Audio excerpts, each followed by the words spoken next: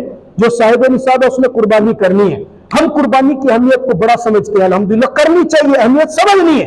عید والے دن عید کی نماز پڑھنا واجب ہے، ہم عید کی نماز کے لیے سارے کام چھوڑیں گے، عید کی نماز پڑھیں گے، پڑھنی چاہیے۔ لیکن یہ بات ذہن نشین فرمائے، عید کی نماز بھی واجب ہے، قربانی بھی واجب ہے، ہمارا مال بھی لگ رہا ہے، وقت بھی لگ رہا ہے، ہم واجب کو اہمیت دے رہے ہیں۔ عید کی نماز واجب ہے، اس کو اہمیت دے رہے ہیں۔ فجر کی نماز پڑھنا فرض ہے، دن کے اندر 5 نمازیں پڑھنا فرض ہے، اور جنابے والا جمعہ کی نماز پڑھنا فرض ہے۔ آپ دیکھ لیجئے گا صبح فجر کی نماز جب ہماری ہوگی، روزانہ ہوتی ہے، روزانہ جماعت کے اندر 10 یا 12 آدمی ہوں گے، اور کل عید کی نماز میں آپ دیکھنا ہر جگہ، عیدگاہ میں جا کے دیکھ لینا، دوسری مسجدوں میں یہاں دیکھ لینا، عید کی نماز میں مسجد بھری ہوئی ہوگی، باہر تک لوگ ہوں گے۔ بھائی واجب کی اہمیت ہمارے دل میں ہے، بہت اچھی بات ہے، ہونی چاہیے، لیکن میرے دوستو فرض اس سے اوپر ہے، فرض کی اہمیت بھی ہمارے دلوں میں ہونی چاہیے۔ اللہ تعالیٰ مجھے اور آپ کو سمجھنے کی توفیق عطا فرمائے۔ ایک مرتبہ پھر میں آپ کو نماز عید کا وقت بتا رہا ہوں، صبح انشاءاللہ 6 بجے آپ کی مسجد میں بیان شروع ہوگا، اور 6:30 بجے انشاءاللہ عید کی نماز کھڑی ہو جائے گی، 6:30 بجے انشاءاللہ عید کی نماز پڑھیں گے۔ اللہ تعالیٰ مجھے اور آپ کو سمجھنے کی توفیق عطا فرمائے۔